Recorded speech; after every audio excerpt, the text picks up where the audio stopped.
ओम शांति 5/8/2025 की मुरली है। मुख्य रूप से बाबा ने कहा, जो किसी भी कारण से मुरली अर्थात पढ़ाई मिस करते हैं वो अपना बहुत बड़ा नुकसान करते हैं।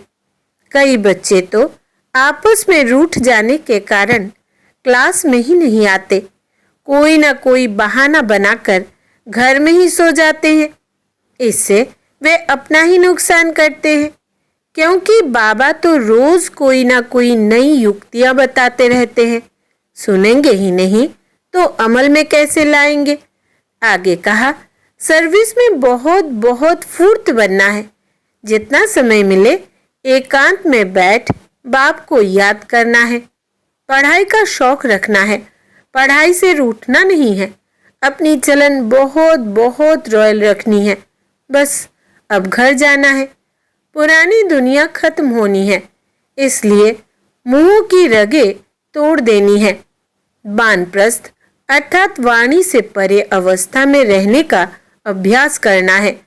अधमों का भी उद्धार करने की सेवा करनी है। अब सुनते हैं महावाक्यों को विस्तार से। बाबा ने कहा, मीठे बच्चे, बाप आए हैं इस वैश्यालय को शिवालय बनाने। तुम्हारा कर्तव्य है वैश्याओं को भी ईश्वरीय संदेश दे, उनका भी कल्याण करना।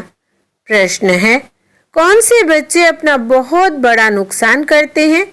उत्तर, जो किसी भी कारण से मुरली अर्थात पढ़ाई मिस करते हैं वो अपना बहुत बड़ा नुकसान करते हैं।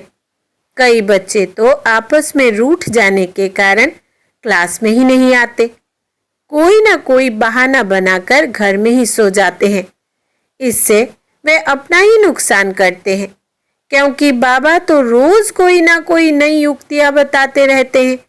सुनेंगे ही नहीं तो अमल में कैसे लाएंगे। ओम शांति।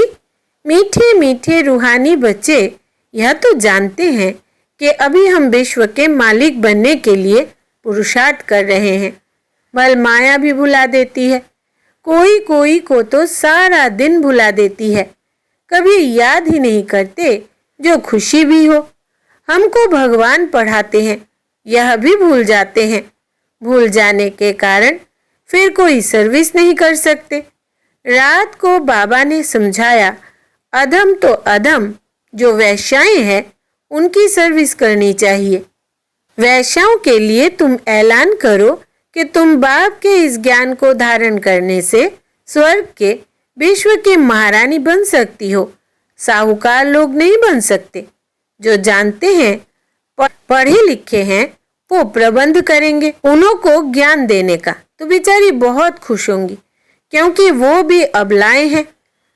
उनको तुम समझा सकते हो। युक्तियां तो बहुत ही बाप समझाते रहते हैं। बोलो, तुम ही ऊंच ते ऊंच नीच ते नीच बनी हो। तुम्हारे नाम से ही भारत वैश्यालय बना है। फिर तुम शिवालय में जा सकती हो। यह पुरुषार्थ करने से तुम अभी पैसे के लिए कितना गंदा काम करती हो। अब यह छोड़ो। ऐसा समझाने से वो बहुत खुश होंगी। तुमको कोई रोक नहीं सकते। यह तो अच्छी बात है ना। गरीबों का है ही भगवान। पैसे के कारण बहुत गंदा काम करती है। उन्हों का जैसे धंधा चलता है। अभी बच्चे कहते हैं हम युक्तियां निकालेंगे, सर्विस वृद्धि को कैसे पाए। कोई बच्चे कोई ना कोई बात में रूठ भी पड़ते हैं, पढ़ाई भी छोड़ देते हैं। यह नहीं समझते कि हम नहीं पढ़ेंगे तो अपना ही नुकसान करेंगे। रूठ कर बैठ जाते हैं। फलानी ने यह कहा, ऐसे कहा, इसलिए आते नहीं। हफ्ते में एक बार मुश्किल आते हैं। बाबा तो मुरलियों में कभी क्या राय देते रहते हैं। मुरली सुनना तो चाहिए ना। क्लास में जब आएंगे तो सुनेंगे। ऐसे बहुत है, कारण अकारणे बहाना बनाए सो जाएंगे। अच्छा, आज नहीं जाते हैं। अरे बाबा ऐसी अच्छी अच्छी पॉइंट सुनाते हैं। सर्विस करेंगे तो ऊंच पद भी पाएंगे। यह तो है पढ़ाई। बनारस हिंदू यूनिवर्सिटी आदि में शास्त्र बहुत पढ़ते हैं। दूसरा कोई धंधा नहीं होगा तो बस शास्त्र कंठ कर सत्संग शुरू कर देते हैं। उनमें उद्देश्य आदि तो कुछ है नहीं। इस पढ़ाई से तो सबका बेड़ा पार होता है। तो तुम बच्चों को ऐसे ऐसे अधम की सर्विस करनी है।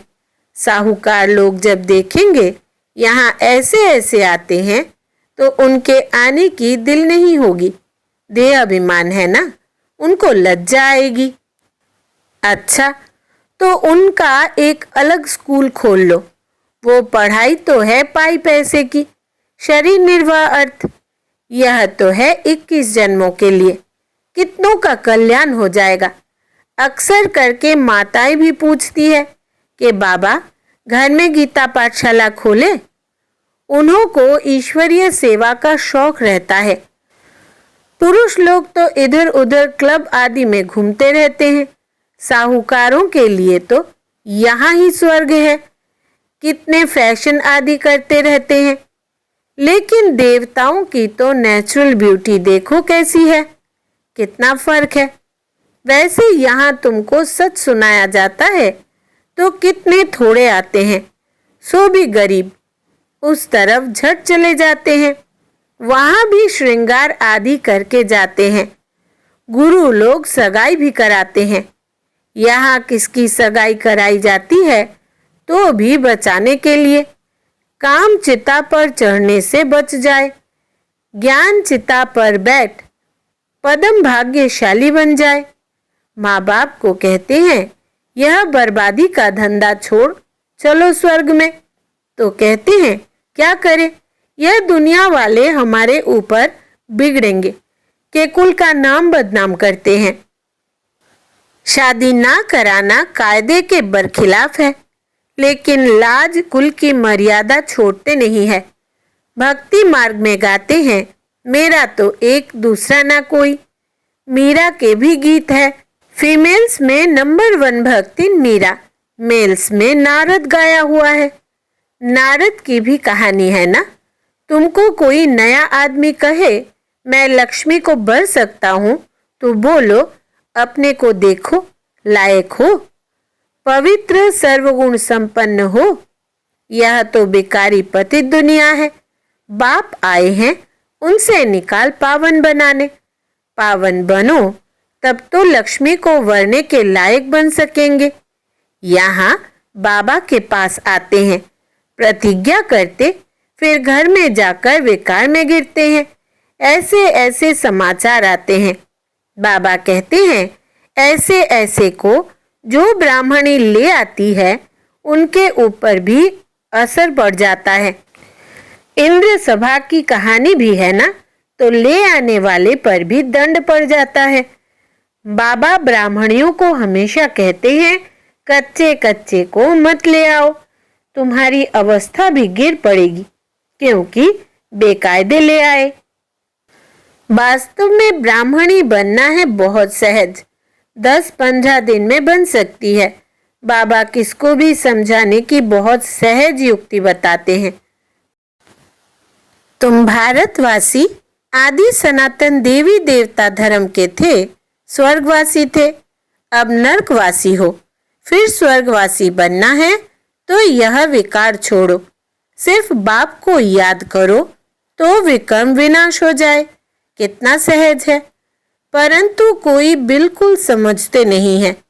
खुद ही नहीं समझते तो औरों को क्या समझाएंगे। वानप्रस्थ अवस्था में भी मोह की रग जाती रहती है। आजकल वानप्रस्थ अवस्था में इतने नहीं जाते हैं, तमो प्रधान है ना, यहाँ ही फंसे रहते हैं। आगे वानप्रस्थों के बड़े बड़े आश्रम थे, आजकल इतने नहीं हैं। 80-90 वर्ष के हो जाते तो भी घर को नहीं छोड़ते, समझते ही नहीं कि वाणी से परे जाना है। अब ईश्वर को याद करना है। भगवान कौन है यह सब नहीं जानते, सर्वव्यापी कह देते तो याद किसको करे। यह भी नहीं समझते कि हम पुजारी हैं।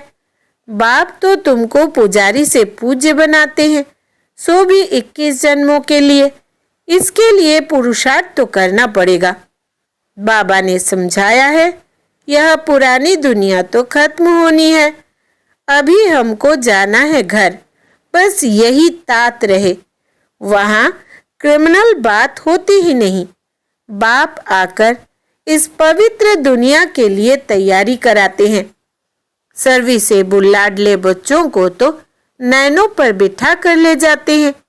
तो अधमों का उद्धार करने के लिए बहादुरी चाहिए। उस गवर्नमेंट में तो बड़े बड़े झुंड होते हैं, टिप टॉप हो जाते हैं, पढ़े लिखे। यहाँ तो कोई गरीब साधारण है, उनको बाप बैठ इतना ऊंच उठाते हैं। चलन भी बड़ी रॉयल चाहिए। भगवान पढ़ाते हैं, उस पढ़ाई में कोई बड़ा इम्तिहान पास करते हैं तो कितना टिप टॉप हो जाते हैं। यहाँ तो बाप गरीब निवाज है, गरीब ही कुछ ना कुछ भेज देते हैं। 1-2 रुपये का भी मनी ऑर्डर भेज देते हैं। बाप कहते हैं तुम तो महान भाग्यशाली हो, रिटर्न में बहुत मिल जाता है। यह भी कोई नई बात नहीं। साक्षी हो ड्रामा देखते हैं। बाप कहते हैं बच्चे अच्छी रीति पढ़ो, यह ईश्वरीय यज्ञ है, जो चाहे सो लो, लेकिन यहाँ लेंगे तो वहाँ कम हो जाएगा। स्वर्ग में तो सब कुछ मिलना है। बाबा को तो सर्विस में बड़े फुर्त बच्चे चाहिए, सुदेश जैसी, मोहिनी जैसी, जिनको सर्विस का उमंग हो। तुम्हारा नाम बहुत बाला हो जाएगा, फिर तुमको बहुत मान देंगे। बाबा सब डायरेक्शन देते रहते हैं। बाबा तो कहते हैं यहाँ बच्चों को जितना समय मिले याद में रहो। इम्तिहान के दिन नज़दीक होते हैं तो एकांत में जाकर पढ़ते हैं। प्राइवेट टीचर भी रखते हैं। हमारे पास टीचर भी बहुत है, सिर्फ पढ़ने का शौक चाहिए। बाप तो बहुत सहज समझाते हैं, सिर्फ अपने को आत्मा निश्चय करो। यह शरीर तो विनाशी है, तुम आत्मा अविनाशी हो। यह ज्ञान एक ही बार मिलता है, फिर सतयुग से लेकर कलयुग अंत तक किसको मिलता ही नहीं, तुमको ही मिलता है। हम आत्मा है, यह तो पक्का निश्चय कर लो। बाप से हमको वर्षा मिलता है, बाप की याद से ही विकर्म विनाश होंगे। बस यह अंदर रटते रहे तो भी बहुत कल्याण हो सकता है, परंतु चार्ट रखते ही नहीं, लिखते लिखते फिर थक जाते हैं। बाबा बहुत सहज कर बतलाते हैं, हम आत्मा सतो प्रधान थी, अब तमो प्रधान बनी हूँ। अब बाप कहते हैं मुझे याद करो तो सतो प्रधान बन जाएंगे। कितना सहज है, फिर भी भूल जाते हैं। जितना समय बैठो अपने को आत्मा समझो। मैं आत्मा बाबा का बच्चा हूँ। बाप को याद करने से स्वर्ग की बादशाही मिलेगी। बाप को याद करने से आधा कल्प के पाप भस्म हो जाएंगे। कितना सहज युक्ति बतलाते हैं। सब बच्चे सुन रहे हैं। यह बाबा खुद भी प्रैक्टिस करते हैं, तब तो सिखलाते हैं ना। मैं बाबा का रथ हूँ, बाबा मुझे सिखलाते हैं। तुम बच्चे भी ऐसे समझो। शिव बाबा को याद करते रहो तो कितना फायदा हो जाए, परंतु भूल जाते हैं। बहुत सहज है। धंधे में कोई ग्राहक नहीं है तो याद में बैठ जाओ, मैं आत्मा हूँ, बाबा को याद करना है। बीमारी में भी याद कर सकते हो। बांधेली हो तो वहाँ बैठ तुम याद करती रहो तो 10-20 वर्ष वालों से भी ऊंच पद पा सकती हो। अच्छा, मीठे मीठे सिकिलते बच्चों प्रति माता पिता बाप दादा का याद प्यार और गुड मॉर्निंग। रूहानी बाप की रूहानी बच्चों को नमस्ते। हम रूहानी बच्चों की रूहानी माता पिता बाप दादा को याद प्यार, गुड मॉर्निंग और नमस्ते बाबा नमस्ते। धारणा के लिए मुख्य सार। पहला, सर्विस में बहुत बहुत फुर्त बनना है। जितना समय मिले एकांत में बैठ बाप को याद करना है। पढ़ाई का शौक रखना है, पढ़ाई से रूठना नहीं है। दूसरा, अपनी चलन बहुत बहुत रॉयल रखनी है। बस अब घर जाना है। पुरानी दुनिया खत्म होनी है, इसलिए मोह की रगें तोड़ देनी है। वानप्रस्थ अर्थात वाणी से परे अवस्था में रहने का अभ्यास करना है। अधमों का भी उद्धार करने की सेवा करनी है। वरदान है, श्रेष्ठ वृत्ति द्वारा वृत्तियों का परिवर्तन करने वाले सदा सिद्धि स्वरूप भव।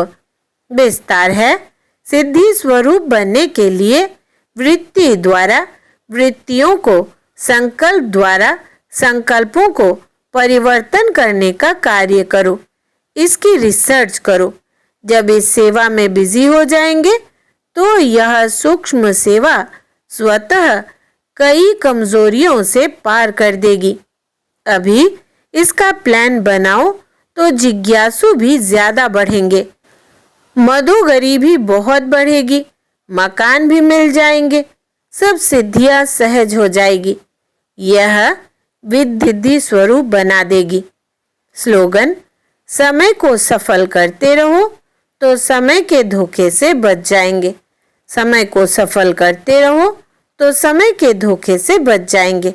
अव्यक्त इशारे, सहज योगी बनना है तो परमात्मा प्यार के अनुभवी बनो।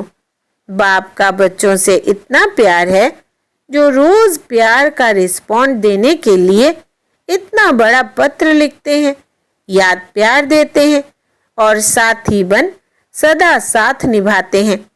तो इस प्यार में अपनी सब कमजोरियां कुर्बान कर दो। परमात्मा प्यार में ऐसे समाये रहो जो कभी हद का प्रभाव अपनी ओर आकर्षित ना कर सके। सदा बेहद की प्राप्तियों में मगन रहो, जिससे रूहानियत की खुशबू वातावरण में फैल जाए। अच्छा, ओम शांति।